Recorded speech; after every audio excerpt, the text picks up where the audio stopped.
सब बखैर, कैसे हैं आप सब लोग? ठीक ठाक हैं, मज़े में हैं? अच्छा, मैं हमेशा ये बात इसलिए पूछती हूँ कि मज़े में रहना, अच्छे से रहना बड़ा ज़रूरी है।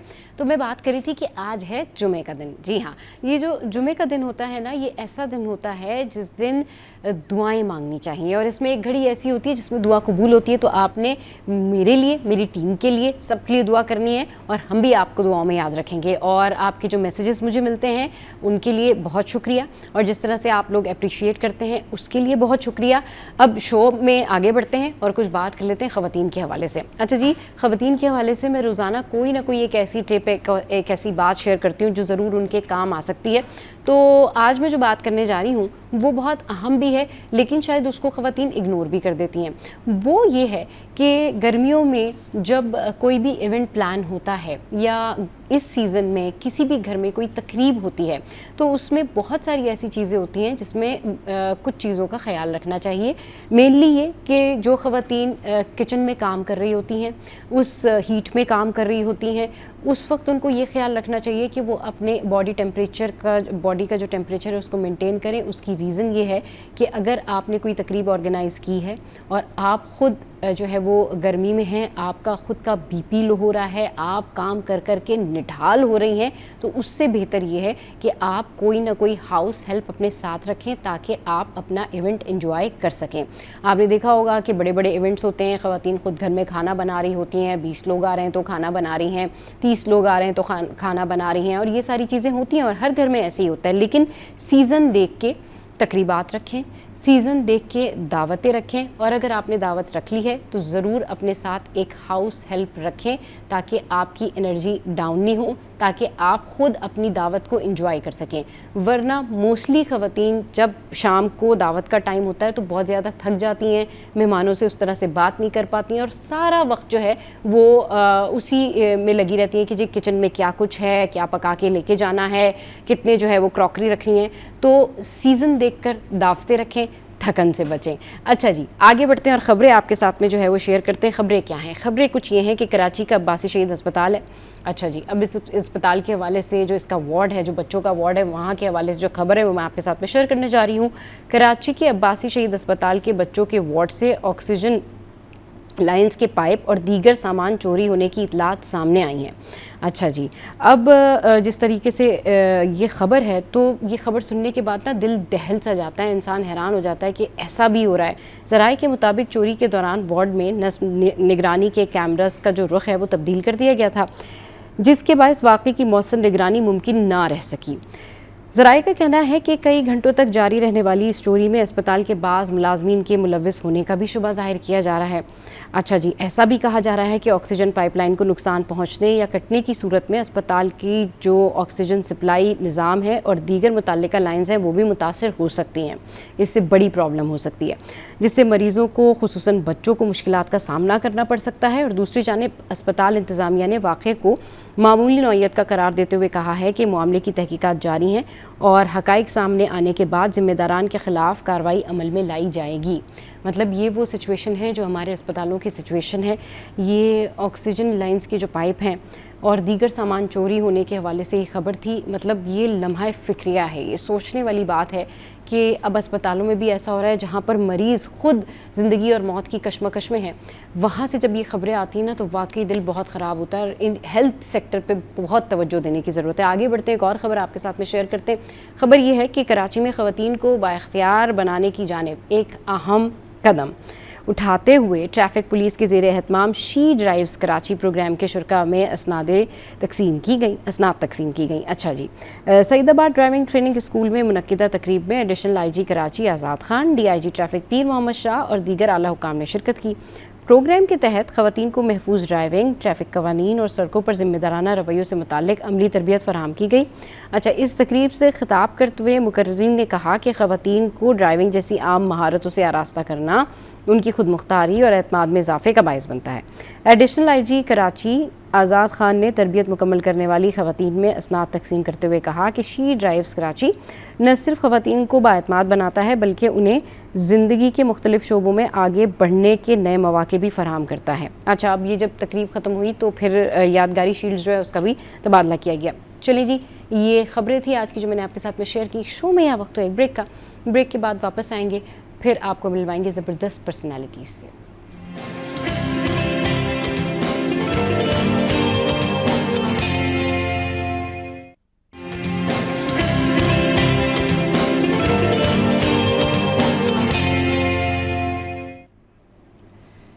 Welcome back. तो अब कुछ बात करते हैं हम कि दुनिया भर में बच्चों के हवाले से जो दिन मनाया जा रहा है, यानी वर्ल्ड चाइल्ड लेबर डे, इस दिन की क्या अहमियत है और इस दिन बच्चों के हुकूक के हवाले से बात होती है। अच्छा, जब हम इस दिन के बारे में बात करते हैं और बच्चों के हुकूक के हवाले से बात करते हैं तो ये बात आपको बहुत हैरान करेगी कि 2026 की रिपोर्ट्स की जो स्टैट्स हैं उसके मुताबिक भी अब भी प्राइवेट सेक्टर्स में, घरों में, फैक्ट्रीज़ में ऐसे कई बच्चे काम कर रहे हैं जो कि जबरी तौर पर काम कर रहे हैं, जिनके वालिदैन उनको उन घरों में छोड़कर चले गए हैं, जो पढ़ना चाहते हैं लेकिन पढ़ नहीं पाते हैं। कोई वालिदैन से मजबूर है, कोई ख़ुद आकर काम कर रहा है इसलिए कि किसी की 2 वक्त की रोटी चल जाए, किसी के घर में कोई जो है वो संभालने वाला नहीं है। लेकिन अगर इन बच्चों की मासूमियत खो जाएगी तो हम एक मुनज़्ज़म कौम कैसे बनेंगे?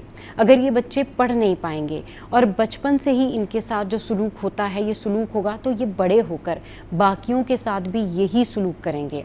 आखिर कब तक बच्चों के हवाले से इस तरह की खबरें सामने आती रहेंगी? आखिर कब तक ये जबरी मुशक्क़त का सिलसिला चलता रहेगा? और कब तक हम ये देखते रहेंगे कि घर में रहने वाले 3 बच्चे पढ़ रहे हैं लेकिन उसी उम्र का एक बच्चा जो है वो काम कर रहा है, उनके जूते पॉलिश कर रहा है, उनकी किताबें ठीक कर रहा है? क्या उसका हक़ नहीं है कि वो भी किताब उठा के पढ़ सके?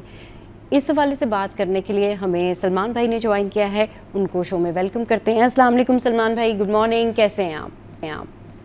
वालेकुम अस्सलाम सबा, आपको भी बहुत गुड मॉर्निंग। अल्हम्दुलिल्लाह। सलमान भाई, आज दुनिया भर में बच्चों के हुकूक के हवाले से दिन मनाया जा रहा है, वर्ल्ड चाइल्ड लेबर्स डे। इस दिन की अहमियत के हवाले से तो हम सब बात करते ही हैं, इस दिन के हवाले से हम सब जानते ही हैं, लेकिन अगर मैं आपसे डायरेक्टली ये पूछूं कि आखिर कब तक ये बच्चे, कब तक तालीम से महरूम रहेंगे, ये बच्चे कब तक स्कूलों से बाहर रहेंगे, ये बच्चे कब तक ये जबरी मुशक्क़त बर्दाश्त करते रहेंगे, तो आपकी क्या जो है ना वो तजर्बात हैं इस हवाले से कि ये मसला कैसे ख़त्म होगा? अब भी घरों में बहुत सारे ऐसे बच्चे काम करते हैं जिनके हवाले से कई सारी खबरें सामने आती हैं कि उनके साथ क्या हुआ तो पता चलता है, वरना जो केस रिपोर्ट नहीं होते वो तो फिर बहुत ज़्यादा तादाद में होते हैं। जी सबा, आपने कहा कि बहुत सारे बच्चे आज भी जबरी तौर पे काम कर रहे हैं। बिल्कुल, हाँ। तो जबर सिर्फ जाहिरी नहीं है, जबर तो मुफलिसी का भी है। हाँ। और जबरी तौर पे तो वो तालीम का भी जबर है, उनके पास तालीम ना होने का भी जबर है। जबर तो उनको न्यूट्रिशन का भी है। ये एक किस्म का जबर नहीं, उनपे कई किस्म के जबर हो रहे हैं, तभी वो बेचारे बच्चे जो हैं वो इस तकलीफ से गुजर रहे हैं। अब जो लेटेस्ट इकोनॉमिक सर्वे आया है अभी इस साल का जो रिलीज हुआ, उसमें सिंध के अंदर 68% स्कूलों में बिजली नहीं है, 49% स्कूलों में छत नहीं है, 30% से ज्यादा स्कूलों में पानी नहीं है, 5000 से ज्यादा गोस्ट स्कूल हैं।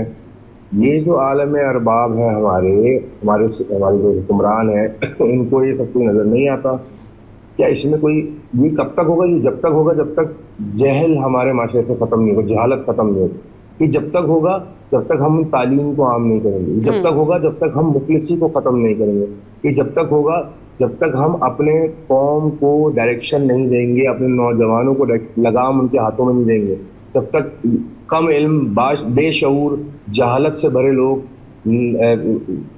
लालच में भरे लोग हमारे मुल्क में हुक्मरानी करते रहेंगे, हमें लीड करते रहेंगे। तो ये हिकमत के वही फलसफे के अंदर बयान किया जाता है कि आप एक गधे को अपनी बागडोर दे दो तो आप लोग कहाँ जाओगे? आप घास के पास ही पहुंचोगे, अगर गधा आपको लीड कर रहा तो सिंपल सी मिसाल है ये जब खत्म होगा, जब ये सब चीजें हमारे माशरे से खत्म होगी। अच्छा, आप जिस मुआशरे के हवाले से बात कर रहे हैं इसमें जो है ना हसासियत का होना बड़ा ज़रूरी है, पहली बात तो ये है। और दूसरी बात ये कि अगर हम ग्राउंड रियलिटी पे बात करें, सिर्फ अगर हम उन बच्चों के हवाले से बात कर लें जो फैक्ट्रीज़ में काम कर रहे हैं, हम उन बच्चों के हवाले से बात कर लें जो आज भी बेंगलोर में काम कर रहे हैं, जो बच्चे बेंगलोर में काम करते हैं वो किसी भी वजह से करें, जाहिर सी बात है कोई ना कोई मजबूरी होगी, उनके पेरेंट्स छोड़ के गए होंगे या वो खुद रुके होंगे या किसी का मुख्तलिफ बैकग्राउंड भी हो सकता है। मगर ये जो बेंगलोर में लोग रहते हैं या ये जो फैक्ट्री मालकान हैं, क्या इनको ये नहीं पता कि जब इनके बच्चे इनके इतने लाडले होते हैं और वो इनके कहने से चार काम नहीं करते, जो दूसरे का बच्चा इनके घर पे काम करने के लिए आ रहा है, उसके जज्बात हैं, उसके एहसासात हैं, अगर वो काम करने आ ही गया है तो कम से कम कुछ ना करें, उसको काम करने के साथ पढ़ा ही लें। ये शऊर कैसे बेदार हो? सबा ये तो हम बहुत ही ज्यादा कह लीजिए गलत रास्ते में चलने के बाद हम यहाँ पे आके डिस्कस कर रहे हैं। हाँ। उसूली तौर पे तो इक्वेशन बिल्कुल आउट है। वो बच्चा जो गांव देहात से इंटीरियर से यहाँ नौकरी करने आ रहा है, वो खुशी खुशी आ रहा है, मजबूरी आ रहा है, या क्या उसको जबरदस्ती धक्के मार के क्यों आ रहा है? वो तो बच्चियां जो काम कर रही है घरों में, वो इसलिए आ रही हैं तो वो जिस इलाके से बिलोंग करती हैं वहां पे मुफलिसी का आलम ये है कि उनके पास उनकी माहाना आमदन जो है वो 8,000 रुपए भी नहीं है अभी इकोनॉमिक सर्वे के मुताबिक। और इस बात पे बड़ा शोर मचा हुआ सोशल मीडिया पे कि जो शख्स 8,500 रुपए माहाना कमा रहा है वो मुफलिसी की लाइन से ऊपर है, यानी कि वो गरीब नहीं है हमारे मुल्क। Can you imagine? यहाँ हम तो शहरों में देखते हैं 50,000 70,000 में घर नहीं चल रहे लोगों के, बेचारे दो दो लोग काम कर रहे हैं, तो जो 8,000 कमा रहा है वो मुफलिसी की लाइन से ऊपर है। ये कैसे हो सकता है भाई? ये तो हमारी डेफिनेशन बनाई हुई है। तो हमारी गवर्नमेंट, हमारी जो जो जो हुक्मरान है, उनको अकल और फहम नहीं है। वो कहाँ, आई एम अमेज्ड। हाँ, अच्छा, इसमें सबसे ज्यादा अगर मैं थोड़ी सी बात ये करूं, आप मतलब जिस तरफ आप बात कर रहे हैं, अगर मैं उससे हटके इस तरफ बात करूं कि चलिए ठीक है, गवर्नमेंट लेवल पर तो हम हमेशा क्रिटिसाइज कर देते हैं ना, गवर्नमेंट ने ये नहीं किया, गवर्नमेंट ने वो नहीं किया। कुछ अपना भी फर्ज होता है शहरियों का, कुछ अपने भी सोच होती है, कुछ अपना भी एहसास होता है, कुछ ख्याल होता है, मतलब इंसानियत होती है। शॉर्टली अगर आप इस बात को कहें तो क्या लोगों में इतनी इंसानियत नहीं होती? अगर लोगों में इंसानियत हो तो आए रोज जिस तरह के वाकयात रिपोर्ट होते हैं कि जी कोई बच्चा या बच्ची घर में काम कर रही थी, उसके साथ जो है क्या मसला हुआ, वो सबको पता होता है कि उनको किस तरीके से मारा पीटा जाता है या फिर उनको जो है वो ज्यादती का शिकार बनाया जाता है, या कुछ केसेस में ऐसा होता है कि बच्चे खुद अपने तौर पर ही कॉम्प्लेक्स में चले जाते हैं क्योंकि वो उसी एज के बच्चों को जब उस घर में सेम एक्टिविटी करते हुए देखते हैं और वो एक्टिविटी नहीं कर रहे होते तो प्रॉब्लम होती है। तो अभी जो मैं बात आपसे करना चाह रही हूँ ना, मैं बात ये करना चाह रही हूँ कि हमारा माशरा जिस तरह से बेरारवी का शिकार है, लोगों में से इंसानियत ख़त्म नहीं हो गई है। उनका अपना बच्चा उनके लिए लाडला, दूसरे के बच्चे को वो नौकर आराम से रख लेते हैं। ये बेहिसी कैसी? जी देखिए, इसका भी ताल्लुक तालीम की कमी से है कि जो बज़ाहिर हम पढ़े लिखे लोग नजर आ रहे हैं, फैक्ट्री मालकान हैं और बड़े बड़े घरों में रह रहे हैं, तो क्या पैसा आ जाना शऊर की जमानत है? बिल्कुल नहीं। शऊर का ताल्लुक होता है कि इंसान कितनी इल्म हासिल करता है और किस सोबत में वक्त गुजारता है। तो ये लोग ऐसे बड़े किस्से आपने भी सुने, टीवी में बहुत रिपोर्ट हो रहे होते हैं, और ऐसे मैंने पर्सनली बहुत देखे एज ए काउंसलर कि बच्चों पे जुल्म किया जा रहा है, जो बच्चे काम कर रहे हैं बुरी बेदर्दी से मारा जा रहा है, उनको मेल न्यूट्रिशनिंग, उनको खाना, मैंने ऐसे ऐसे घर देखे जहाँ वो 2-2 3-3 दिन का बासी खाना जो लिटरली रॉट हो चुका होता है, खराब हो चुका होता है, वो फोर्स करते हैं अपने नौकरों को खाने के लिए, और नौकर शिकायत करते हैं, शिकायत बेचारे वो क्या करें, और बच्चों के साथ मार पिटाई करना, लड़कियों के साथ जातियां करना, जो बच्ची नौकरानियां काम कर रही होती हैं, लड़कियां काम करने आई होती हैं कम उम्र, और ऐसे भी केसेस देखे हैं कि लड़की को कोई और दूसरा बंदा भगा के ले गया, ड्राइवर का कोई नौकर भगा के ले गया, और वो केसेस अलग चल रहे हैं। और फिर एक मुआशरे में तूफान बदतमीजी मचा हुआ है गैर इखलाकी दर्जे के ऊपर। लेकिन जो जिसके घर में काम करने आ रहा है बच्चा, अगर वो बेचारा क्योंकि पीछे से मुफलिसी का शिकार है और मजबूरी है उसकी, तो वो शहर में आके काम करेगा, 2 पैसे कमाएगा, अपने घर को चलाएगा पीछे गाँव में, तो उसका ख्याल रखना और उसको पढ़ाना भी आपका फर्ज है, मेरी नजर में, मेरी जाती राय में जी, क्योंकि वो आपके जेर तरबियत है, जेर असर है। क्योंकि जो छोटा बच्चा होता है, अगर वो 16-17 साल का, 18 साल का भी है, हाँ, तो वो कैसे जेर कफालत है आपके, आप उसके जिम्मेदार हो, हाँ, तो खिला रहे हो पिला रहे हो, आपसे काम ले रहे हो, तो आप उसको उसकी तरबियत करो, उसको पढ़ाओ, उसको कुरान की दीनी तालीम भी दो, उसको स्कूल की एटलीस्ट इतना तो कर दो को लिख पढ़ सके। यही बात तो मैंने आपसे की ना सलमान भाई, यूजुअली यही होता है लोगों के साथ कि वो चलते फिरते भी अगर इन लोगों को एजुकेट करें या चलते फिरते भी इन लोगों को बताएं तो बहुत सारा मसला हल हो जाएगा। अब मैं आपको एक छोटी सी मिसाल देती हूँ कि जब हम खाने पीने के लिए बाहर जाते हैं, कोई भी शख्स खाने पीने के लिए बाहर जा रहा होता है, आप देखें जो खाना सर्व कर रहे होते हैं वो छोटे छोटे बच्चे आपको जो है वो, अगर आप गाड़ी में बैठे हैं तो आपको खाना ला के दे रहे होते हैं, या फिर कुछ ऐसे होटल्स भी होते हैं जहाँ पर छोटे छोटे बच्चे काम कर रहे होते हैं। तो अगर उनसे पूछे ना पढ़ना चाहते हो, तो उनका जवाब होता है हाँ बिल्कुल पढ़ना चाहते हैं। अच्छा काम क्यों करते हो? वो बहनें हैं और कोई नहीं है घर में, या कोई ना कोई मजबूरी ज़रूर बता रहे होते हैं, लेकिन उसके साथ साथ उनका पैशन होता है कि वो पढ़ें। क्योंकि इस बात को तो समझना चाहिए ना कि घर में जो बच्चे मौजूद होते हैं वो कितनी शरारत करते हैं, जो वेल ऑफ होते हैं, यानी जिनके जिनके पेरेंट्स जो हैं बच्चों को बहुत लाडला रखते हैं। हाँ बिल्कुल, तो दूसरे बच्चों के भी ऐसे ही जज्बात होते हैं। दूसरा बच्चा क्यों चाहेगा कि वो किसी के घर में काम करे, कोई बच्चा क्यों चाहेगा कि वो इतनी मेहनत मुशक्कत करे। तो कम से कम कुछ नहीं कर सकते लोग तो इन बच्चों को एजुकेट करें।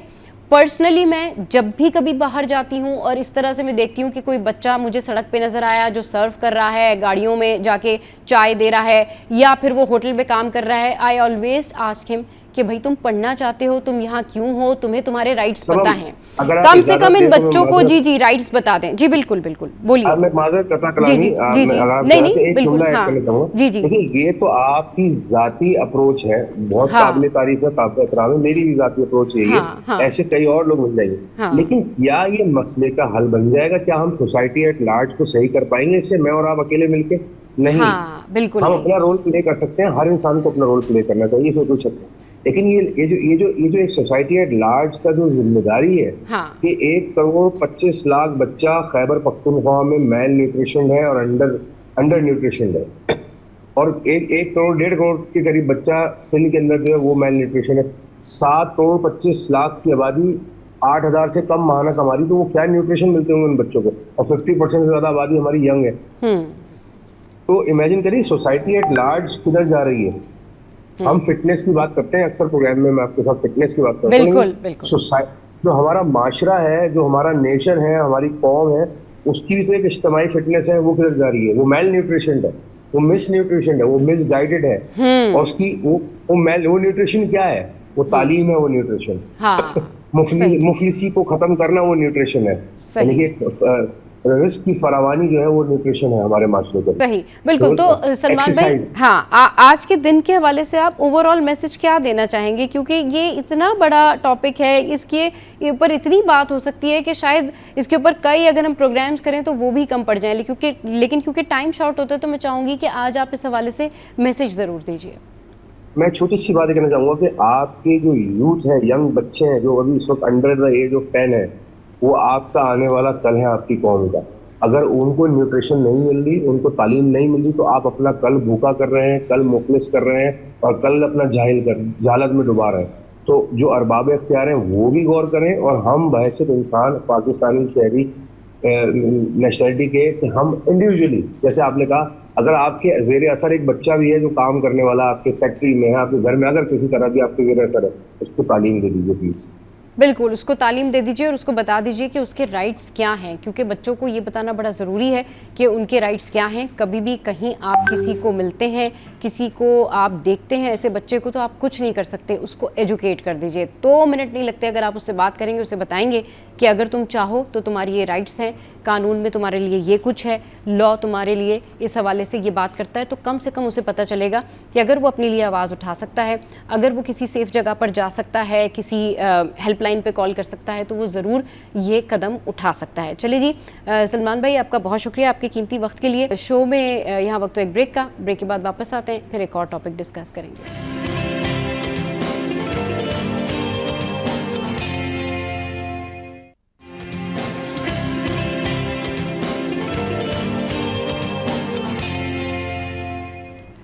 Welcome back. तो अब कुछ बात कर लेते हैं मेकअप ट्रेंड्स पर और सेल्फ ग्रूमिंग पर। अच्छा जी, सेल्फ ग्रूमिंग क्या है? बहुत सारे लोगों को लगता है कि सेल्फ ग्रूमिंग जो है ना, बस वो यही है कि आप ये सीखें कि शख्सियत कैसे बेहतर होगी, आपने कैसे बैठना है, कहाँ पर जाना है, किस तरीके से लाइफस्टाइल रखना है। सेल्फ ग्रूमिंग जो है उसमें मेकअप भी आता है कि आप अपना मेकअप खुद कैसे कर सकते हैं और अपना लुक खुद कैसे डिसाइड कर सकते हैं। तो अपना मेकअप खुद करें, अपना लुक खुद डिसाइड करें। क्यों पार्लर्स में जाके हज़ारों रुपए खर्च करने हैं? क्यों कोई फैसला करेगा कि आप कैसे लग रहे हैं? ये फैसला आपको खुद करना है। अब छोटी छोटी तकरीबात होती हैं, उसमें भी अगर जाके ख़वातीन इतने इतने पैसे पार्लर्स में देंगी तो जाहिर सी बात है ये उनका नुकसान भी है। तो अगर आपने पैसे बचाने हैं तो फिर आप अपना मेकअप करना खुद सीखें। इस पर बात करने के लिए जो है वो हमारे साथ मेकअप आर्टिस्ट हुमा वकार मौजूद है। उनको शो में वेलकम करते हैं।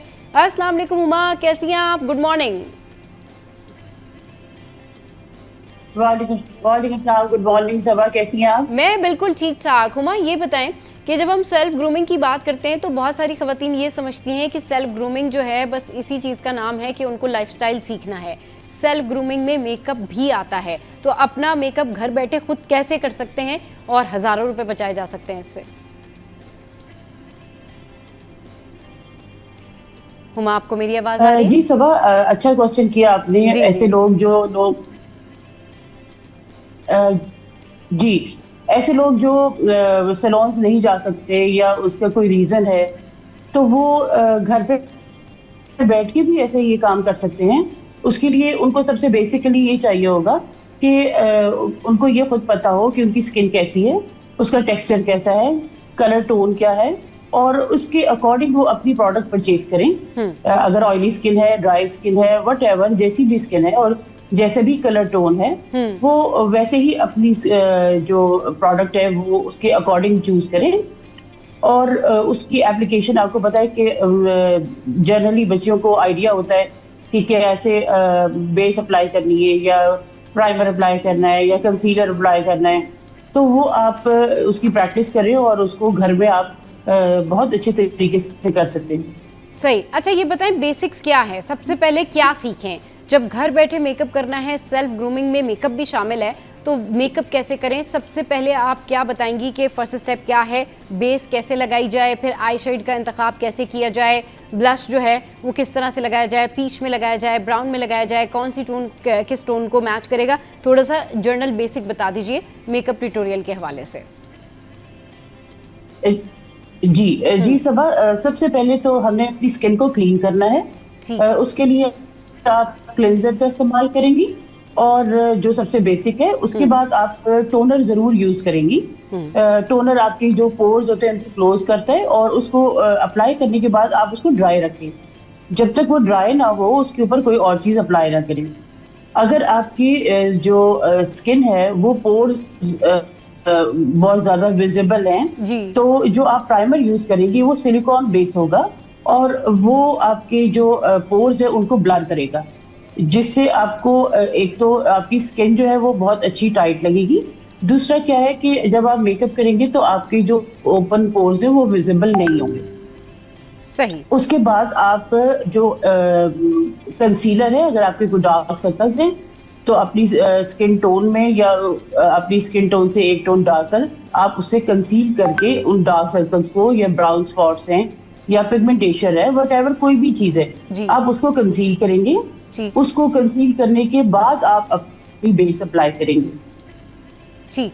लेकिन ये सब चीजें स्टेप बाय स्टेप होंगी। जब एक चीज ड्राई हो जाए तब आप दूसरी चीज अप्लाई करें। ओवर डू ना करें, जितना जरूरत है उतना ही लगाएं। ठीक है। अच्छा, ये हो और गई सबसे स्किन इम्पोर्टेंट प्रिपरेशन। चीज ये होती है कि जी जी जब आप अपनी बेस चूज करते हैं, जी। तो उसको कभी भी अपने टोन से लाइटर ना लें। जब अच्छा। आप लाइटर लेंगे ना, तो आप जनरली आपको ये कंप्लेन आती है कि हमारा जो मेकअप है वो ग्रे हो गया।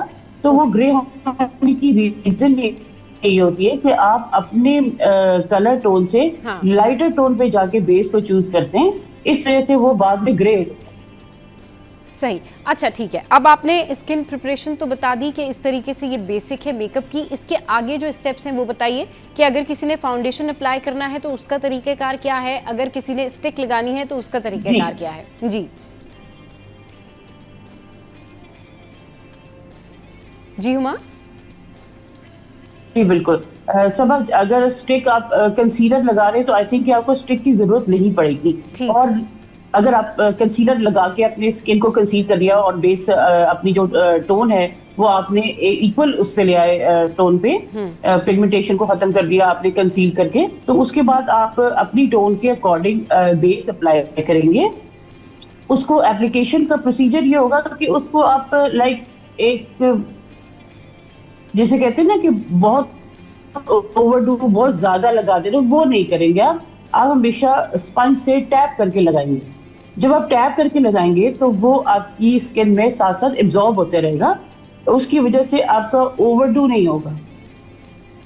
सही, उसकी वजह से ओवरडू नहीं होगा। ठीक है, ये तो हो गया बेस लगाने का तरीका। अब इसमें नेक्स्ट स्टेप क्या है? कुछ लोग जो है वो कॉन्टोरिंग में बड़ा कंफ्यूज हो जाते हैं कि किस तरह से करनी चाहिए, डार्क डार्क कर लेते हैं, बहुत ज़्यादा डार्क हो जाती है, कुछ लोग बहुत लाइट कर लेते हैं कि उनका फेस थोड़ा सा ना चबी चबी लग रहा होता है, तो उसके लिए किस तरीके से जो है वो बैलेंस कर सकते हैं या मैनेज कर सकते हैं? बिल्कुल जी। जी सबा, इसमें जब आप बेस अप्लाई कर देते हैं, फाउंडेशन अप्लाई कर देते हैं, तो जब वो फाउंडेशन ड्राई हो जाए 100%, उसके बाद उसको कॉम्पैक्ट से या फेस पाउडर से आपने फिक्स करना है। ठीक ठीक है जी जी। जब वो फिक्स हो जाए, हाँ। उसके बाद आप अपना जो कंटोरिंग है, ब्लश ऑन है, वो उसके बाद यूज करें। कंटोरिंग को आपको बहुत ज्यादा डार्क करने की जरूरत नहीं होती। एक आपकी जो स्किन टोन है उसे 1 या 2 टोन डार्कर होगा तो वो इनफ है। इससे ज्यादा करेंगे तो वो फील होना शुरू हो जाएगा। और हमेशा ब्राउन की जो टोन होती है, स्किन टोन होती है जो आपकी, उसी टोन में आप हमेशा जो कंटोरिंग है वो यूज करें। सही। अच्छा, मुख्तलिफ फेसेस होते हैं, ऐसा करते हैं कि जो ब्लश ऑन है, जी जी जी जी जी बोलिए, उसको एज अ कंटोरिंग यूज करते हैं ब्लश को। हाँ। तो वो काम ना करें आप। कंटोरिंग के लिए आप सेपरेट कंटोर कलर रखें और ब्लश आप अपने चीक बॉल्स पे लगाएंगे, वहां आप अपना ब्लश का शेड लगाएं। जो कंटोरिंग है वो आपकी कंटोरिंग शेड से ही होनी चाहिए। सही, बिल्कुल ठीक कह रही हैं आप कि जो यूजुअली ख़वातीन ये करती हैं कि जो ब्लश है वो ही फिर वो कंटोर के लिए यूज़ करती हैं, वो नहीं करें, उसका जो लाइटर शेड है ब्राउन का वो यूज़ करें। अच्छा, मैं आपसे ये पूछ रही थी कि मुख्तलिफ फेसेस होते हैं और मुख्तलिफ फेसेस जो है ना, मतलब किसी का किताबी चेहरा होता है, किसी का गोल चेहरा होता है, किसी का डिफरेंट हिसाब से चेहरे होते हैं। तो सबसे पहले ये बताएं कि जिनका फेस थोड़ा सा गोल होता है वो किस तरीके से जो है वो कॉन्टोर करें, और क्या उनको फाउंडेशन लगाना चाहिए या उनको स्टिक लगानी चाहिए? क्योंकि फाउंडेशन लगाने से, अगर आप राउंड फेस के ऊपर फाउंडेशन लगा रहे हैं तो वो और ज़्यादा हैवी लग रहा होता है, राइट?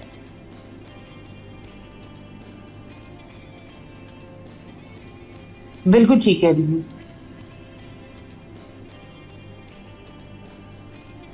हेलो जी जी, हुमा आपको आवाज़ आ रही है? हुमा आपको आवाज आ रही है? जी जी। अच्छा हुमा, ये बताइए कि जो राउंड फेस है, गोल है। फेस है, उसके ऊपर किस तरीके से फाउंडेशन लगाना चाहिए, मेकअप करना चाहिए कि वो बहुत ज्यादा जो है बल्की नहीं लगे, चबी नहीं लगे?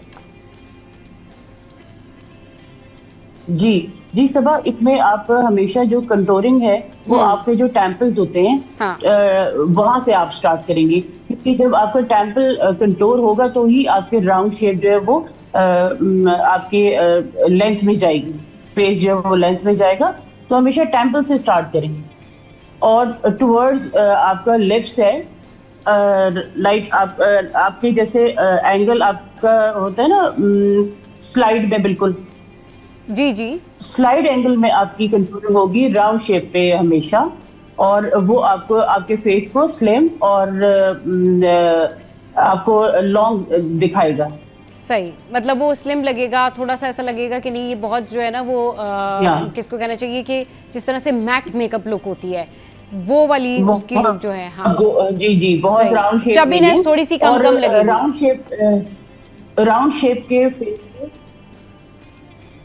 जी हाँ, और अपनी जॉ लाइन साथ कंट्रोल करेंगे। और जो राउंड फेस होता है ना, उसकी चिन को कभी कंट्रोल नहीं किया जाता, और उसकी हमेशा साइड्स जो टेम्पल है और जो जॉ लाइन है वो ही कंट्रोल होती है, तो उसको उसकी चिन को कंट्रोल नहीं करेंगे। अगर आप चिन कंट्रोल कर देंगे तो वो दोबारा से राउंड शेप में चला जाएगा। अच्छा, मतलब राउंड शेप जिनका गोल फेस है उनकी चिन को कंट्रोल नहीं करना चाहिए क्योंकि वो फिर मजीद जो है ना वो राउंड लगने लगता है, राइट? नहीं, फिर से दोबारा से राउंड में चला जाएगा ना। जी जी जी जी जी जी जी जी, सही। अच्छा चलिए, ये तो ठीक है। ये बताइए कि आजकल मेकअप ट्रेंड्स क्या हैं?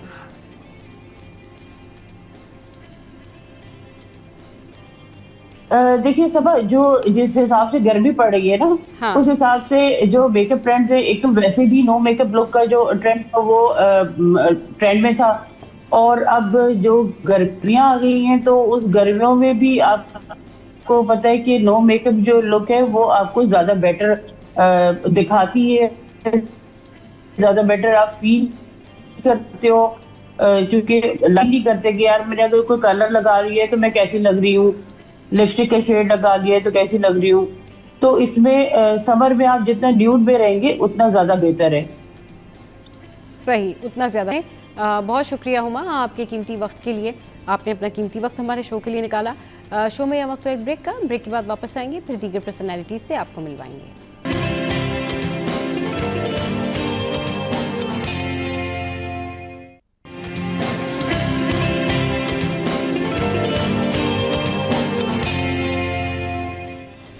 Welcome back. तो अब बात कर लेते हैं हम फूड से रिलेटेड, खाने पीने के हवाले से हम बात करते हैं। और आज हम जो बात करने जा रहे हैं वो बात करने जा रहे हैं कि जी जो हमारे पहले के जो खाने होते थे, जो दादी और नानी के ज़माने के जो खाने होते थे वो कितने मुख्तलिफ थे। जिसमें अगर मैं रोटियों का जिक्र करूँ, आज हम अपने शो में ना रोटियों के हवाले से बात करने जा रहे हैं, तो अगर मैं रोटियों का जिक्र करूँ तो ख़ास तौर पर बाजरे की रोटी, जौ की रोटी, या फिर ये जो मूली के पराठे हैं, या डिफरेंट जो है वो रेसिपीज़ होती थी पहले की, वो ग़िज़ाइयत भी देती थी, उसमें सेहत भी थी, ऑर्गेनिक भी थी, और वो हाजमे के लिए भी बेहतर होती थी। तो आज इस पर बात करने के लिए हमें हमारी शेफ़ वजिया ने ज्वाइन किया है। उनको शो में वेलकम करते हैं। अस्सलाम वालेकुम वजिया, गुड मॉर्निंग, कैसी हैं आप?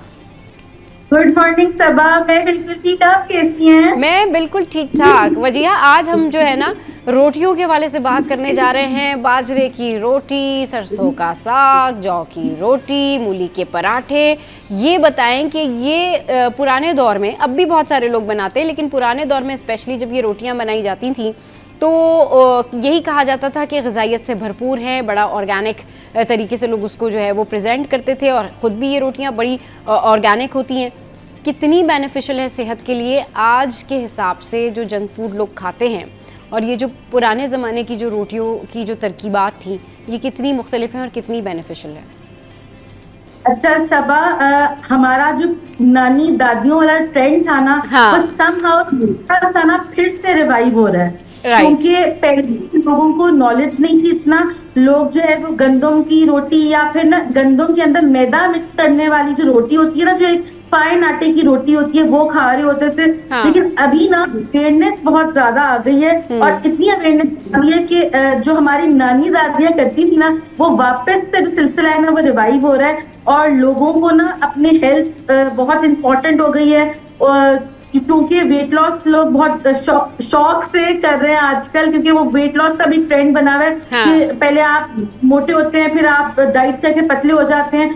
तो मैं आपको बताऊंगी, ये जो बाजरे की जौ की रोटी है ना, यकीन करें आपके मैदे के लिए, आपकी गट हेल्थ के लिए, आप ये हाई इन फाइबर होती है, आपके जो डाइजेशन है। अच्छा वजिया, ऐसा करते हैं कि स्टेप टू स्टेप चलते हैं। सबसे पहले हम बाजरे की रोटी का जिक्र करते हैं। बाजरे की रोटी के फायदे बताएं और ये कैसे बनती है ये बताएं। अच्छा, हाँ। बाजरे की रोटी है ना, वो हाई इन प्रोटीन होती है, ठीक है। हाई इन प्रोटीन होती है, डाइजेशन के लिए बहुत अच्छी होती है, आपके स्टमक फ्रेंडली होती है, गट हेल्थ के लिए बहुत अच्छी होती है, और बहुत लाइट होती है। और इसको बनाने का तरीका ये होता है कि पहले सबसे पहले ना हार्ट हेल्थ के लिए भी बहुत ही जबरदस्त है। जो लोग वेट लॉस कर रहे हैं उनके लिए बहुत जबरदस्त है। अब इसे बनाने का तरीका ये होता है कि थोड़ा सा ट्रिकी होता है, क्योंकि वो आम गंदम के आटे की तरह उसकी बेली नहीं जाती रोटी, और उसको पलट के वो फूलती नहीं है रोटी। इसका ट्रिकी मामला होता है कि आपने सबसे पहले ना बाजरे का आटा लेना है, जो कि हर चक्की वाले पे आजकल जो है ना वो मौजूद है। चक्की वाले क्या, हर सुपर स्टोर पे बाजरे के आटे के पैकेट्स आपको आराम से मिलेंगे। अब आपने इसे बनाना कैसे है, आपने लेना है थोड़ा सा आटा, ठीक है, रफली जितना आटा आपने रोटियों के लिए लेना है वो आप थोड़ा सा आटा लेंगे। उसके अंदर आप लोग ऐड करेंगे नमक, तकरीबन as per your test 1/4 teaspoon. मैं आपको 2 कप आटे की रेसिपी बता देती हूँ। उसके अंदर नमक ऐड करेंगे 1/4 टीस्पून। 2 टेबल स्पून आप उसमें ऐड करेंगे ऑलिव ऑयल। जैतून के तेल से, एक तो जैतून के तेल की अफादियत भी बहुत ज्यादा है, और जो बाजरी होती है ना वो सॉफ्ट पकेगी आपकी। और उसको आपने मिक्स करने के बाद गर्म पानी, जो नीम गर्म पानी होता है ना, उससे आपने इसका आटा गूंथना है, और तकरीबन 5 से 6 मिनट आपने जो है ना आटे को अच्छी तरीके से गूंथना है, ताकि मिक्सचर जो है ना वो बहुत अच्छा सा सॉफ्ट सा बॉल फॉर्म में बन जाए। उसके बाद इसको बनाने का एक ट्रिक है कि आपने एक लेना है पार्चमेंट पेपर, पार्चमेंट पेपर या फिर आप जो है अपने हाथों पे ही पानी लगा के उसको आपने पतला करना है। इसको खुश्का नहीं लगता, ये पानी से ना इसकी जो थोड़ा हाथ में पानी लगा लगा के इसको पार्चमेंट पेपर से बड़ा करते हैं और फिर तवा गर्म करने के बाद पार्चमेंट पेपर ऐसे उसके ऊपर रख देते हैं और फिर पार्चमेंट पेपर ऊपर से उतारते हैं तो जो बाजरे की रोटी है ना वो तवे पे आ जाती है। एक तरफ से सेकते हैं फिर दूसरी तरफ से सेकते हैं। अगर आपने देसी घी लगाना है तो आप देसी घी लगा लें। बाजरे के आटे के पराठे बहुत अच्छे बनते हैं। ये किसी ने आपको होगी, बाजरे के आटे के पराठे बहुत अच्छे बनते हैं। हाँ, मैं आपको देती हूँ रेसिपी। बिल्कुल बिल्कुल बताइए। हम लोगों ने रोटियां सुनी नहीं है कि बाजरे की जौ की हम लोग रोटी जो है वो बना रहे होते हैं, लेकिन किसी ने पराठा बनाना हमें नहीं सिखाया। बस तो आप सिखाएं आज हमें। लहसुन के साथ बहुत ही जबरदस्त, हरा लहसुन के साथ, जो हरे लहसुन जैसे हरा प्याज होता है ना वैसे मार्केट में हरा लहसुन भी मिलता है, उसके साथ मैं बहुत ही शानदार डाइट फ्रेंडली बताऊंगी पराठा। सबसे पहले क्या करना है, आपने या तो लेना है जौ का आटा या तो आपने लेना है बाजरे का आटा, या दोनों को आप हाफ हाफ मिक्स कर लें। ठीक है, हाफ जौ का ले लें, हाफ बाजरे का ले लें, उसको आप मिक्स करें। उसके अंदर आप ऐड करें एक छोटी साइज की प्याज बिल्कुल बारीक बारीक कटी हुई, एक मिर्च बारीक बारीक कटी हुई, हरा धनिया 2 से 3 टेबल स्पून। उसके बाद इसके अंदर आप लोग जो है वो जो पका हुआ कीमा होता है ना, जो बीफ कीमा है या चिकन का कीमा है, अगर आपके पास पड़ा हुआ है बना हुआ, वो आप कीमा भी इसके अंदर ऐड कर सकते हैं। अगर कीमा नहीं ऐड करना तो आपके लेफ्ट ओवर दाल पड़ी हुई अगर आपके पास, तो आप वो दाल भी इसके अंदर ऐड कर सकते हैं। नमक मिर्च मसाले डालें, उसे गूंदे नीम गर्म पानी से। वैसे ही पार्चमेंट का पराठा बनाएं। देसी घी से उसको आप जो है बटर के साथ, देसी घी के साथ आप उसको जो है टॉप अप करें और यकीन करें इतना क्रिस्पी फुल फिलिंग आपका जो पराठा है बाजरे का या जौ का बिल्कुल रेडी हो जाएगा। अरे वाह, जबरदस्त जबरदस्त आपने जो है वो रेसिपी हमारे साथ में शेयर की है। अच्छा ये बताएं, बाजरे की रोटी जो है वो कहते हैं जी बाजरे की रोटी फिर सरसों का साग, तो ये क्या कॉम्बिनेशन है? सरसों के साग की भी रेसिपी हमारे साथ में शेयर कर दें और स्पेशली ये बाजरे की रोटी जो है किन चीज़ों के साथ खाई जा सकती है ये भी बताइए, और जौ की रोटी का भी बताइएगा साथ में।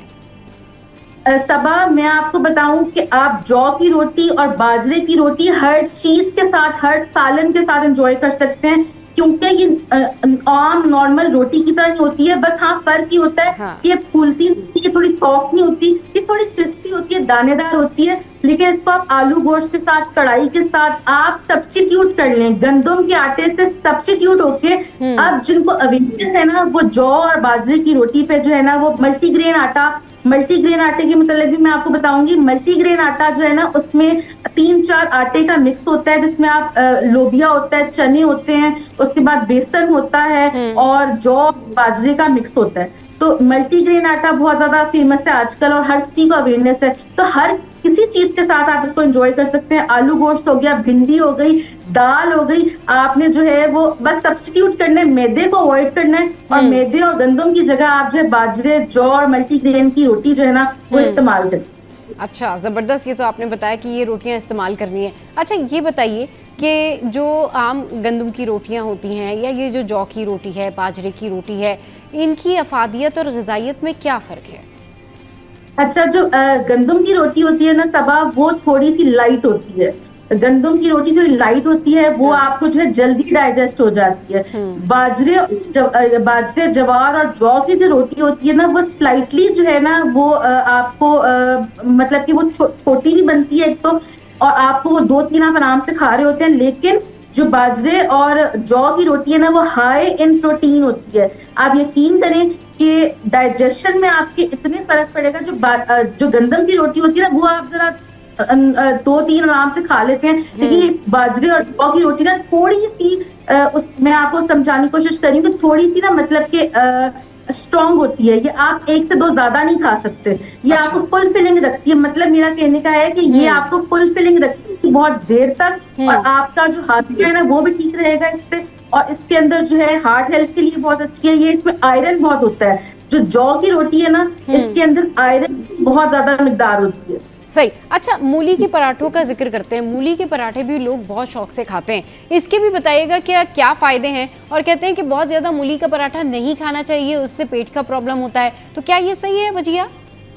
बिल्कुल सही है सबा, हाँ। क्योंकि मूली होती है ना, वो पेट में जो है वो गैस और हवा, इस तरह की जो प्रॉब्लम्स है ना, थोड़ी प्रॉब्लमेटिक होती है। मूली बेहजम होती है क्योंकि, और चूंकि सर्दियों में मूली नहीं मिलती, सफेद मूली नहीं मिलती, सर्दियों में ही सीजन होता है। और जब मूली का सीजन होता है तो लोग मूली के पराठे बना रहे होते हैं। हाँ। तो जब सर्दियां आती, उसके लिए मैं आपको झटपट सी मूली के पराठे की रेसिपी देती हूँ, Sure. जो कि मेरी फैमिली की बहुत ही फेवरेट रेसिपी है। अच्छा वजिया, ऐसा करते हैं कि ब्रेक के बाद जो है वो आपसे ये रेसिपी पूछते हैं।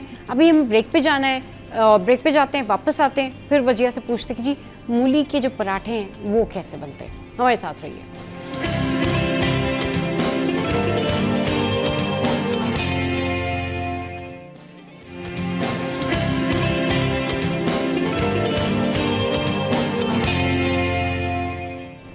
Welcome back. तो वजिया हमारे साथ मौजूद हैं। वजिया से कर रहे हैं हम रेसिपीज़ की हवाले से बातें, और बड़ी ज़बरदस्त बातें वजिया करिए।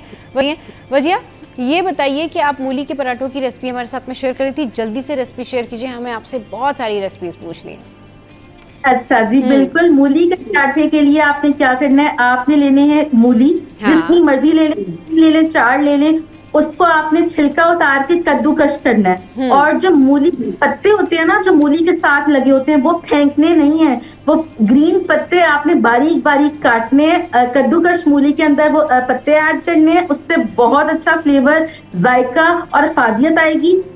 मूली के अंदर आपने ऐड करना है नमक एज पर योर टेस्ट, जीरा तकरीबन ½ टीस्पून, लाल मिर्च पाउडर ½ टीस्पून, अच्छी तरीके करना है। और कुछ नहीं डालना, हरा धनिया डालना है बस थोड़ा सा, 2 से 3 टेबलस्पून, और एक छोटी साइज की हरी मिर्च बारीक बारीक कटी हुई।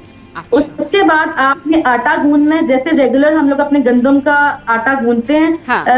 आटा गूंदने के बाद आपने उसको जो है 2 पेड़ों में तकसीम करना है। जैसे पराठे की स्टफिंग करते हैं, मूली की आपने स्टफिंग करनी है, उसको बेलना है। हाँ। तवे के ऊपर आपने पराठा डालना है, देसी घी, बटर, ऑयल लगा के एंजॉय करना है। क्योंकि मूली की स्टफिंग की ही बात होती है, आपने मूली की स्टफिंग में ज्यादा चीजें नहीं डालनी। हाँ। सिर्फ नमक, जीरा, लाल मिर्च, हरा धनिया, हरी मिर्च, मूली और मूली के पत्ते, दैट्स इट। यही आपकी फिलिंग होगी। आपने फिलिंग से पराठा बनाना है, एंजॉय करना है रायते के साथ, जीरे वाले रायते के साथ। और मुझे आपने ना फिर गाँव में याद रखना है। हाँ बिल्कुल। अच्छा वजिया, आपने रायते का जिक्र किया, इस हवाले से ना मेरे जहन में दही के हवाले से ये सारी चीज़ें मैं आपसे पूछना चाहूँगी कि गर्मियों में दही का इस्तेमाल करना चाहिए, चाहे लस्सी की सूरत में करें, या आप रायता साथ में रखें, या आप सादी दही साथ में रखें। तो बहुत सारे लोग ये सवाल करते हैं कि जब वो दही बड़े बना रहे होते हैं स्पेशली, तो उनको कौन सी दही यूज़ करनी चाहिए, पैकेट वाली दही यूज़ करनी चाहिए या सादा दही यूज़ करना चाहिए। अच्छा, अगर वो पैकेट वाली दही यूज़ करते हैं तो कभी कभी वो भी खटास की तरफ चला जाती है, और सादी दही इस्तेमाल करते हैं तो वो भी थोड़ा खटास की तरफ चली जाती है। तो उसका जो जायका है, उसकी खटास कम करने के लिए क्या करना चाहिए कि परफेक्ट दही बड़े बन जाए?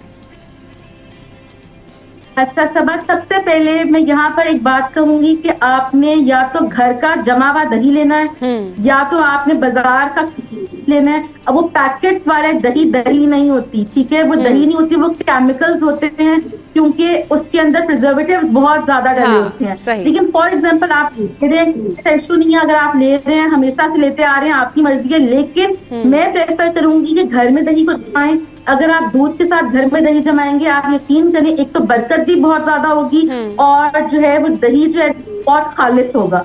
अगर घर में नहीं जमा सकते तो बाजार से आप खुला दही ले आए, लेकिन प्लीज पैकेट वाले दही ना मैं आप लोगों को प्रेफर नहीं करूंगी। सही है। अच्छा, खुला दही ले आए लेकिन उसमें खटास है, अब वो कैसे दूर की जाए कि दही बड़े मजेदार टेस्टी बन सके? अच्छा सबा, आपने क्या करना है, ये मेरी मामा की टिप है, और यकीन करें हमेशा से ये मैं यूज करती हुई आ रही हूँ। आप यूज करेंगे ना, आप बताएंगे। अगर आपकी दही खट्टा है ना, तो आपने उसके अंदर ऐड करना है तकरीबन 5 से 6 टेबलस्पून दूध ऐड करने से क्या होगा, पानी आपने नहीं ऐड करके पतला नहीं करना उसको, आपने पानी की जगह दूध ऐड करना है। और यकीन करें, ऐसे लगेगा आपको कि आप जो है वो प्रॉपरली जो नॉर्मल दही है ना, वो आप खा रहे हैं ना, वो खट्टा हुआ होगा ना, उसके अंदर जायका अजीब हुआ होगा। आपने बस दही के अंदर ना दूध ऐड कर लें। सही, और उसकी खटास जो है वो खत्म हो जाएगी, और फिर आप जो भी डिश बनाना चाह रहे हैं, रायता वगैरह बनाना चाह रहे हैं, दही बड़े बनाना चाह रहे हैं, वो बना सकते हैं, राइट? बिल्कुल। सही। चलिए जी भजिया, आगे बढ़ते हैं और अब बात करते हैं, ये सीज़न जो है वो आम का है, फलों का बादशाह आम। ये बताएं कि अभी ब्रेक में ना मैं और हमारी जो टीम है वो ये सोच रहे थे कि हम वजिया से पूछेंगे भाई आमों से क्या क्या चीज़ें बनाई जा सकती हैं। तो हम लोग कैलकुलेट कर रहे थे कि जी आम का अचार है, आम की चटनी है और बहुत सारी ऐसी चीज़ें।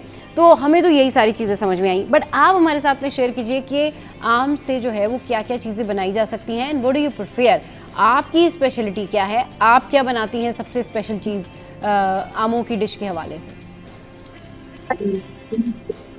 सबा, जब आप लोग ये बात कर रहे थे हाँ। ना, तब मैंने सुन लिया था कि अरे ये मेरे वाह, मैंगो ये से क्या related हुआ बात है? करेंगे। क्या मैंने फ्रीजर से ना हाँ। कह के ना कि मैंगो आइसक्रीम का डब्बा मंगाया। अरे वाह। ये मैंने मैंगो आइसक्रीम कल रात को ही बनाई है, ठीक है। जी ये जी। रात को ही मैंने मैंगो आइसक्रीम बनाई है और अपने व्यूअर्स को सिखाई भी। तो इसी की रेसिपी सबसे पहले तो मैं आप लोगों के साथ शेयर करूंगी। सही, बिल्कुल मैंगो आइसक्रीम की रेसिपी शेयर कीजिए।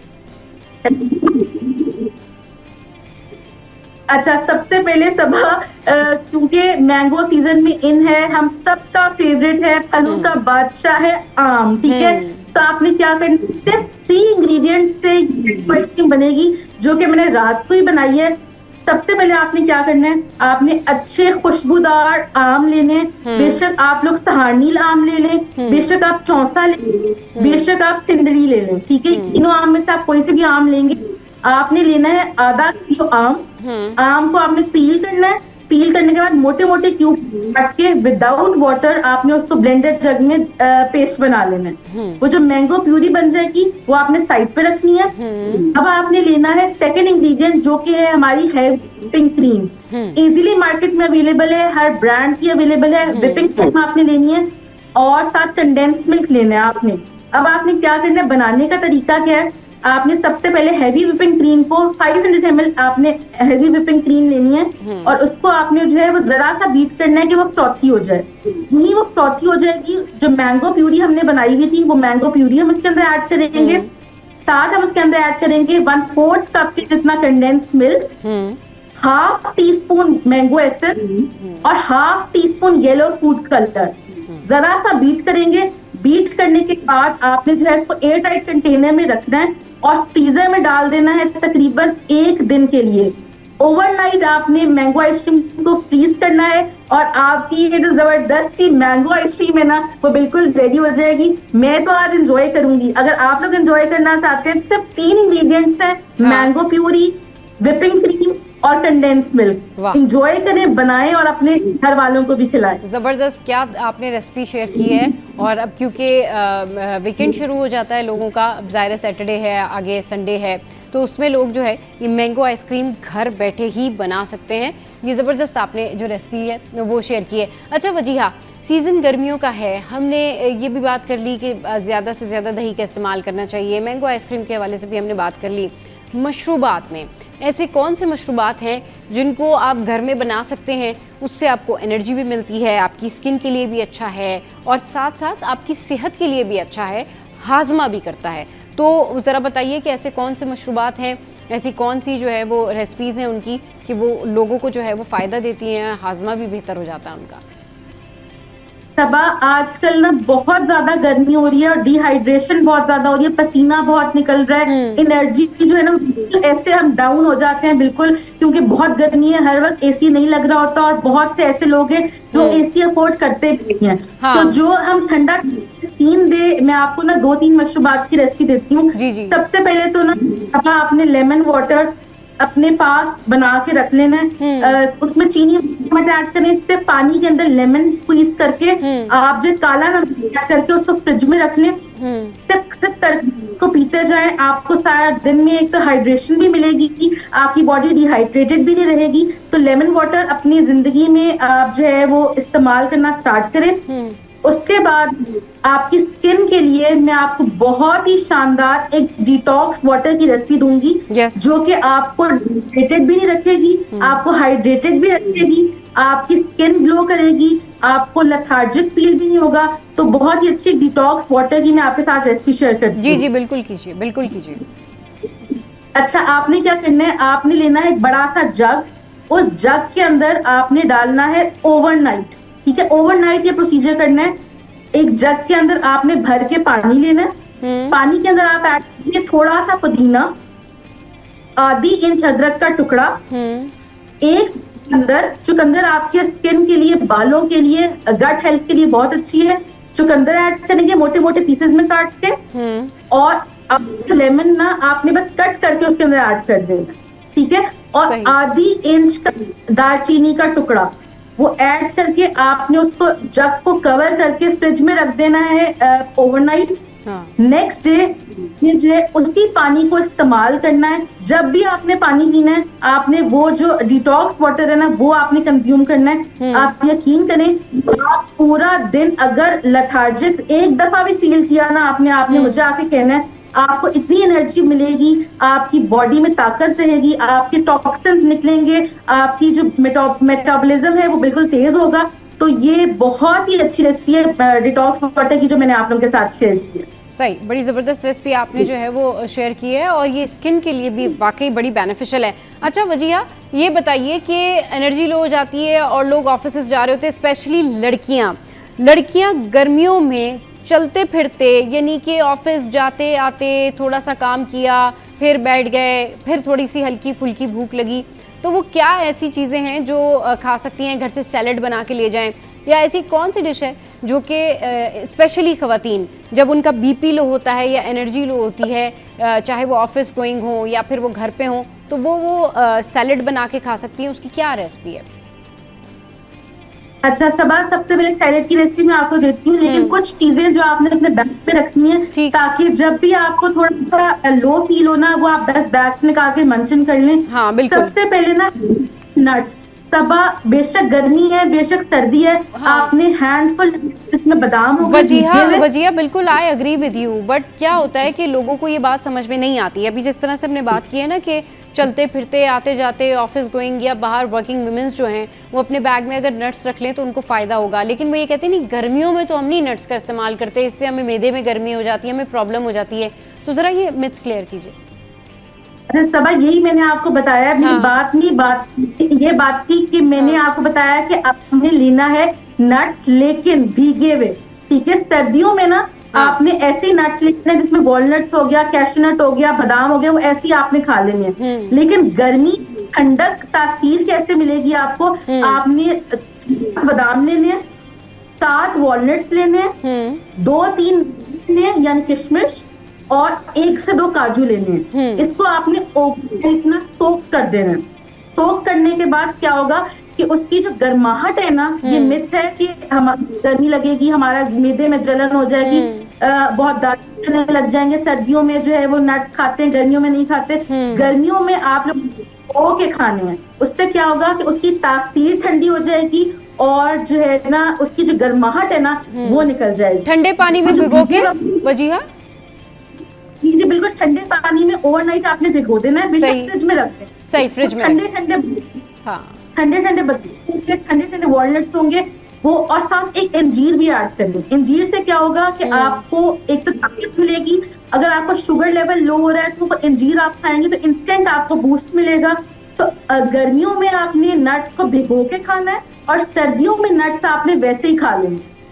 सही, चले जी वजिया, बहुत शुक्रिया। बहुत अच्छी रेसिपीज़ जो हैं वजी की ख़वातीन के हवाले से भी बहुत ज़बरदस्त उन्होंने रेसिपी शेयर की है कि भाई अगर आप ऑफिस गोइंग हैं, वर्किंग वुमेन हैं, तो अपने बैग में ज़रूर ये नट्स रखें, रात को भिगो के रख दें, और ये आपके लिए बड़े बेनिफिशियल है। शुगर भी कंट्रोल करेगा, आपके बीपी को भी मेंटेन करेगा, और आपके लिए एनर्जी बूस्टर भी है, और आपकी स्किन को भी फ़ायदा देगा। चलिए जी, शो में यहाँ वक्त एक ब्रेक का, ब्रेक के बाद वापस आएंगे, फिर एक और पर्सनैलिटी से आपको मिलवाएंगे।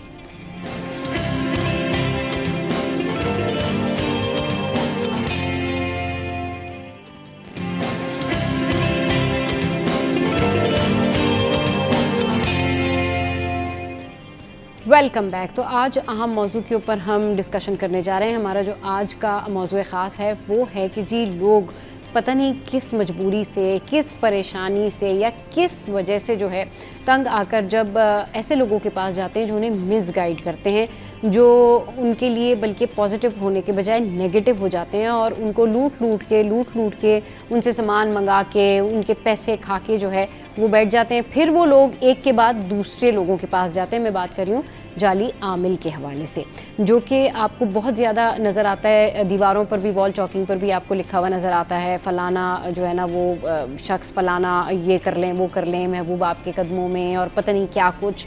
तो ये जो सारी सिचुएशन है इसका शिकार बहुत सारे लोग हो रहे हैं और इस वजह से बहुत सारे लोग परेशान हैं, क्योंकि वो जब इन लोगों के पास जाते हैं तो वापस आने का रास्ता उनको नहीं मिलता। वो उनको ब्लैकमेल भी करते हैं, वो उनको तरह तरह तरीक़ों से फंसाते भी हैं। तो इस पर बात करने के लिए आज हमारे साथ में मुफ्ती रफ़ीक सल्फ़ी साहब मौजूद हैं, उनको वेलकम करते हैं। अस्सलाम वालेकुम मुफ्ती साहब, बहुत शुक्रिया आप हमारे शो का हिस्सा बने, आपके कीमती वक्त का शुक्रिया।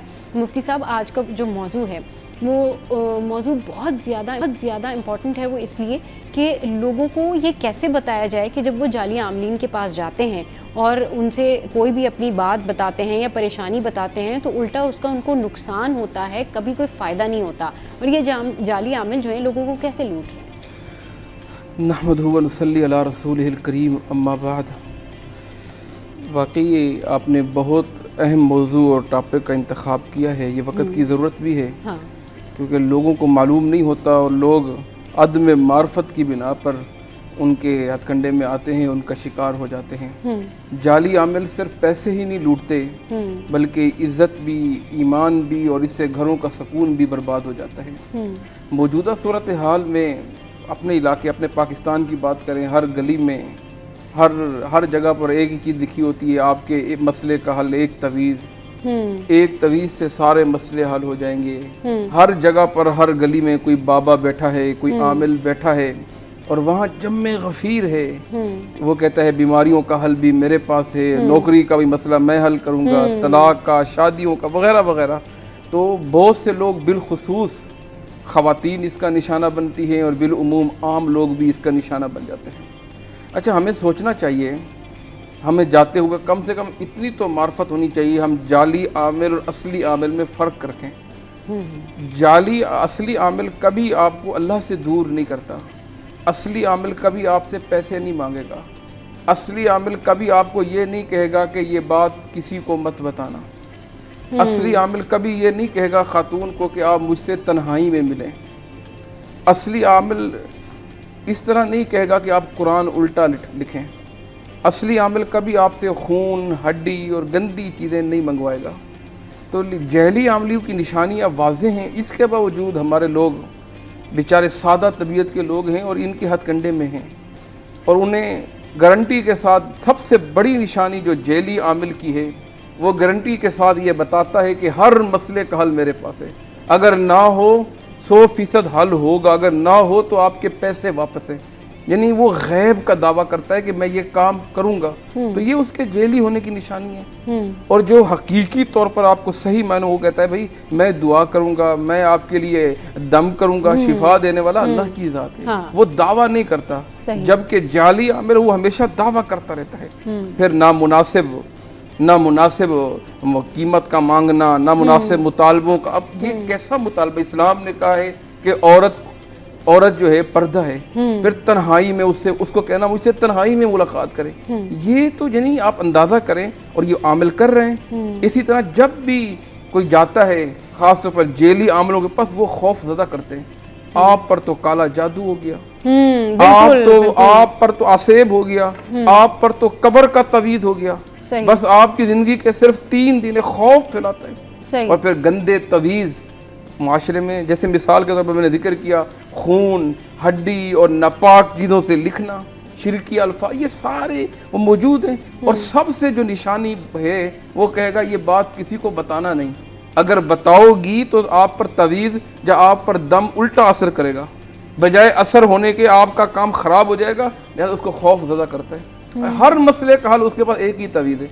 शादी के लिए भी वही तवीज़ देगा, ये जेली होने की दलील नहीं है। नौकरी के लिए भी वही तवीज़ देगा, किसी की शादी करवानी है उसके लिए भी वही तवीज़ देगा। अच्छा। मियाँ बीवी के दरमियान बन नहीं रही है उसके लिए भी वही तवीज़ देगा। तो उसके पास हर मसले का हल एक ही तवीज़ है। तो ये उसके जेली होने की सबसे ज़्यादा दलील है। तो लिहाजा लोगों को चाहिए कि जेली लोगों से दूर रहें। हाँ। वो आमिल हो ही नहीं सकता जो आपको कुरान से दूर कर दे, कुरान से हट के कोई अमल बताए। नबी अलैहिस्सलाम के अगर रवायात पढ़ेंगे, सबसे बड़ा आमिल इस कायनात में अगर कोई है तो जनाब मोहम्मद रसूलुल्लाह।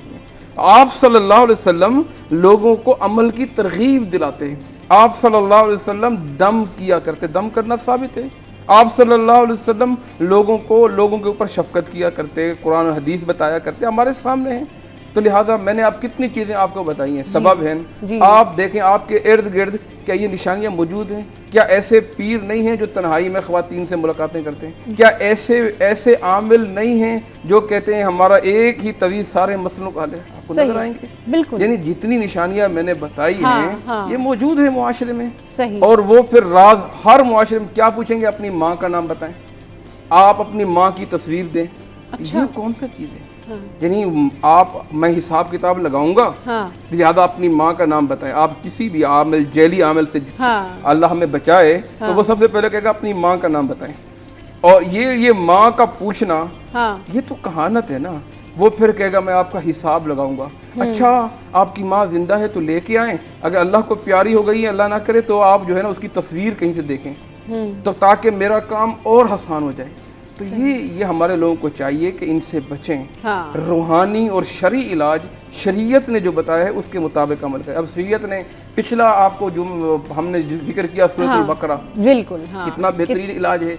मैंने जिक्र किया, कम से कम अगर आप पढ़ नहीं सकते हैं घर में लगा ही दें, हफ्ते में एक बार सुन लें। सही। आपने कहा जो आप एक साथ नहीं पढ़ सकते तो एक हफ्ते में उसको कंप्लीट कर लें। बिल्कुल, थोड़ा थोड़ा करके पढ़ लें। हमने कितना आसान कर दिया, सारे मसलों का हल है। सूरतुल फातिहा जिसको उम्मुल किताब करार दिया, उम्मुल कुरान करार दिया, जिसको सूरह शिफा करार दिया, कितना बड़ा। आयतुल कुर्सी जी, मुअव्वज़तैन, ये हम पढ़ें। नमाज की पाबंदी करें, इस्तिखारा करें हर काम के लिए। इस्तिखारा बाबों से नहीं, इस्तिखारा आमलों से नहीं कराएं, इस्तिखारा तवीज़ गंडे करने वालों से नहीं कराएं, बल्कि इस्तिखारा खुद करें।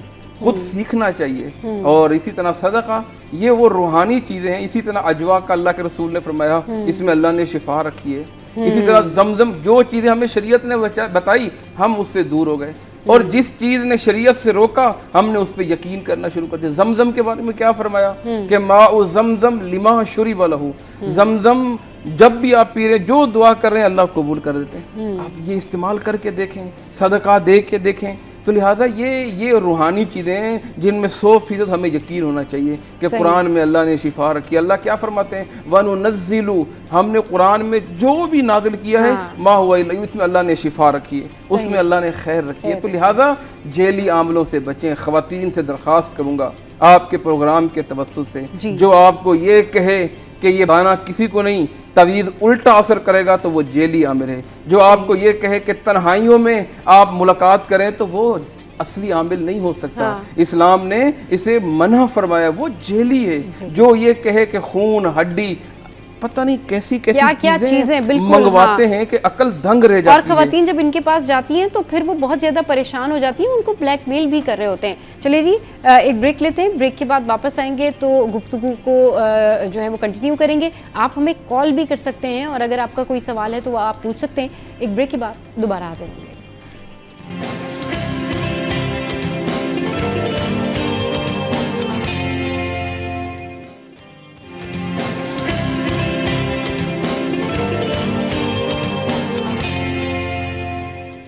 Welcome back. मुफ्ती रफ़ीक सल्फ़ी साहब इस वक्त हमारे साथ मौजूद हैं। अगर आप उनसे कुछ सवालात करना चाहते हैं तो आप हमें कॉल कर सकते हैं। स्क्रीन पर हमारा नंबर शो हो रहा होगा।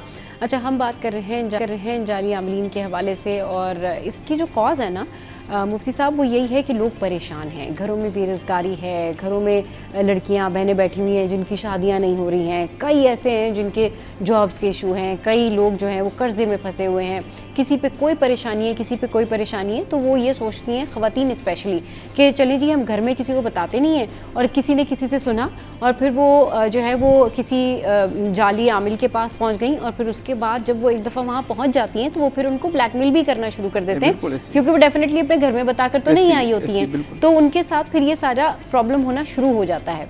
ये बताएं कि अगर किसी के घर में बेरोज़गारी है, परेशानी है, और उसका आसान हल जो है उसके अपने घर में मौजूद है, जो कि कुरान पाक की सूरत में है। अगर वो उसकी तिलावत करती हैं और उससे उनके सारे मसाइल हल हो जाते हैं तो फिर किसी के पास जाने की क्या ज़रूरत है।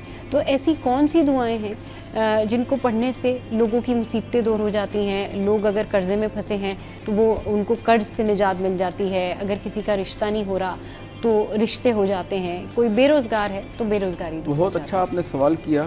आपने मुबहम लफ्ज़ों में इशारा भी किया कि ख़वातीन डरती हैं, घर नहीं बताती हैं। अच्छा, एक ख़ातून जो है वो बड़ी किरदार अदा कर रही होती है जो आमिल की तरफ से एजेंट बनी होती है। या तो वो जानबूझ के बनी होती है या वो निसियानन बनी होती है। वो हर जगह कह रही होती है, देखें मेरा ये मसला था, फलां के पास गई थी, वो मसला दूर हो गया। मेरा ये मसला था, फलां आमिल के पास गई थी, दूर हो गया। अब वो एक खातून को बताएगी, दूसरी को बताएगी, तीसरी वो आमिल की भी मशहूरी हो रही होती है और खवातीन एक दूसरे को बता रही होती हैं। चूँकि वो परेशान होती हैं लिहाजा वो समझती है कि परेशानी का हल यही है कि बाबा जी के पास जाएं। ये हल नहीं है, बल्कि कुरान करीम की अलमारी खोलें, कुरान करीम को उठाएं, इसमें आपका हल मौजूद है। इसी तरीके पर बीमारी है, आपका नौकरी का मसला है, रिश्ते का मसला है, कोई और मसला है, उसका हल इस्लाम ने बताया। आमिल नहीं है, आमिल जो आपको अल्लाह से दूर कर दे, कुरान से दूर कर दे, वो आपका मसला हल नहीं कर सकता। वो आपसे पैसे लूट रहा है, आपकी ज़िंदगी बर्बाद कर रहा है, आपको टेंशन दे रहा है ये कहकर कि आप पर काला जादू हुआ है। अब जब उसने ये कह दिया काला जादू हुआ है, कब्र का तवीज़ हुआ है, तो बताएं बंदे को टेंशन नहीं होगी? एक सही सलामत बंदा वो भी परेशान हो जाएगा कि मुझ पे काला जादू हुआ है। आज आपको कोई कह दे कि आप पर काला जादू हुआ है तो आपको तो नींद भी नहीं आएगी, भाई मुझ पे काला जादू हुआ, अल्लाह ना करे क्या होगा। तो लिहाजा इस चीज़ को हमें निकालना होगा। इस्लाम ने बताया बीमारी है, उसका हल क्या है? उसका हल आमिल नहीं है, उसका हल डॉक्टर है। आप बीमारी है, उसका हल दुआ है। का अद्दुआ रद्दुल बला, दुआ से तकलीफें दूर होती हैं। बीमारी है, उसका हल आमिल नहीं है। इस्लाम ने जो चीज़ें बताई, जैसे मैंने अजवा का जिक्र किया, शहद का कुरान ने जिक्र किया, जमजम का कुरान ने जिक्र किया, और दवाई लेनी चाहिए, डॉक्टर के पास जाना चाहिए, आप चेक कराएं। आप लगे हुए आमलों के पीछे कि मेरा इलाज उसने करना है, वो तो आपको मौत के दहाने पे ले आएंगे। अल्लाह के रसूल ने फरमाया लिकुल्ली दा इन दवा, हर बीमारी का इलाज है सिवाय मौत के। नौकरी का मसला है, अब वो नौकरी आमिल बाबा आपको कहाँ से देगा? वो खुद टके टके लोगों से वसूल कर रहा है, आप नौकरी के लिए उसके पास जा रहे हैं। भाई नौकरी के लिए मेहनत है, स्ट्रगल है, नौकरी हाथ से पढ़ाई है, आप मेहनत करें। लईसल इंसान इल्ला मासा। आप हाथ पे हाथ जोड़ के बैठे हैं कि बाबा जी मेरा मसला हल करेंगे, आमिल साहब मेरा मसला हल करेंगे। सब्र है, दुआ है। अब रिश्ता है, अब रिश्ते के पास जा रहे हैं, रिश्ते के लिए जा रहे हैं, भाई उससे तहकीक करें, इस्तिखारा करें, आप दुआएं करें। सबसे पहली चीज दुआ हर मसले का हल है, जो हमने दुआएं छोड़ दी हैं। उसके बाद आप अगर रिश्ते का मसला है तहकीक करें, अच्छा रिश्ता जरूर आपको मुयस्सर आएगा। इस्तिखारा करें, कोई मुश्किल में फंस जाएं तो तवीज़ का सहारा नहीं लेना, किसी आमिल का सहारा नहीं लेना, बल्कि अल्लाह के सामने सजदा करें, अल्लाह के सामने अल्लाह के करीब हो जाएं। तमाम मसाइल का हल अल्लाह के पास है।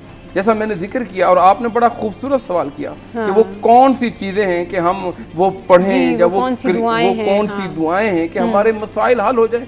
मैंने उमूमी तौर पर जिक्र किया, कुरान करीम पूरा का पूरा इलाज है, कुरान करीम पूरा का पूरा शिफा है, कुरान करीम पूरा का पूरा मसले में आपकी रहनुमाई करता है, हुदल लिल मुत्तकीन। तो आप मुअव्वज़तैन, अल्लाह के रसूल सल्लल्लाहु अलैहि वसल्लम दम किया करते किससे? मुअव्वज़तैन से। मुअव्वज़तैन क्या है? सूरह फलक और सूरह अन्नास।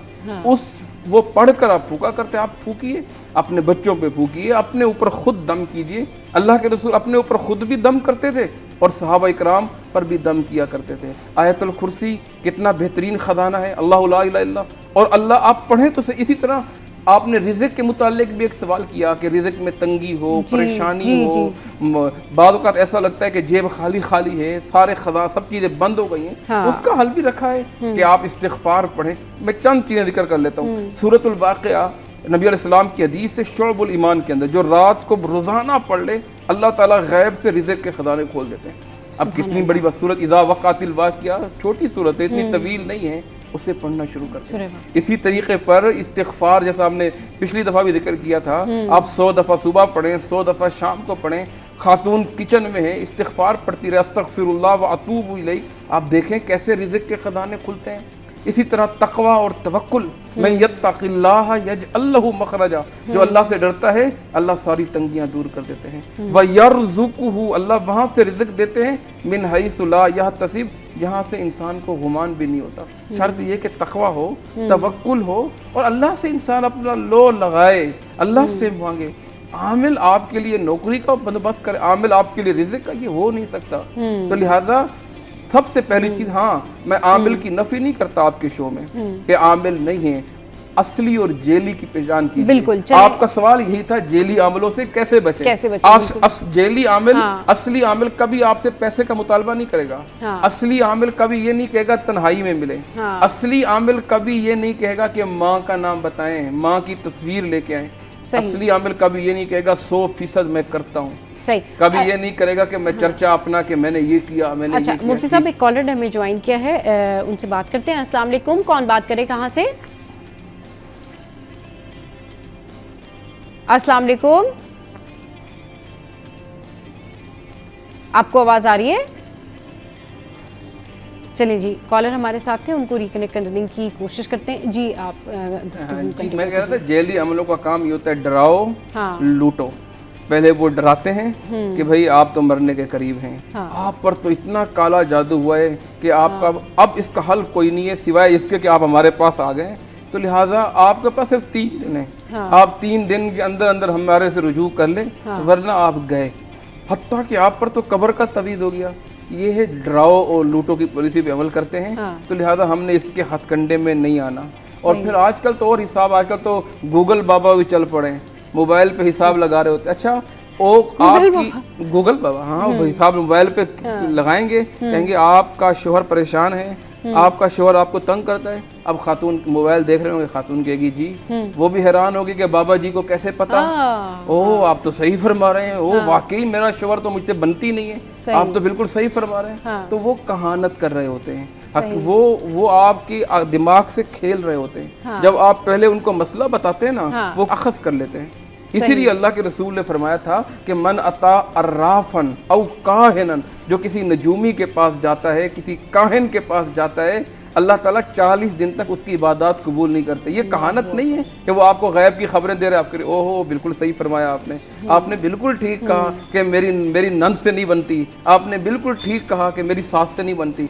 अब उसको पता है मुआशरे का अलमिया है, अब वो उसकी तस्दीक कर रही होती है। बिल्कुल, तो ये है जेली अमलों का तरीका। फिर पैसों की डिमांड करते हैं, फिर काले बकरे की डिमांड करते हैं, फिर काले मुर्गे की डिमांड करते हैं, फिर कहते हैं कब्रिस्तान में इसको काटना पड़ेगा, फलां हड्डी लेकर आओ तो मसला हल होगा।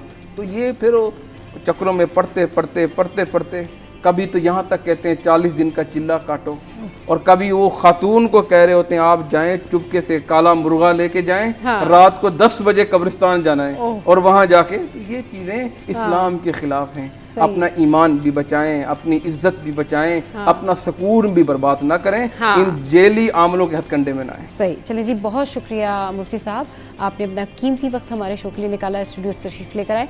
आज के शो से फिलहाल इतना ही। आज का शो आपको कैसा लगा ज़रूर बताइएगा हमारी सोशल साइट पर। हंसते रहिए, मुस्कुराते रहिए और दुआओं में याद रखिए।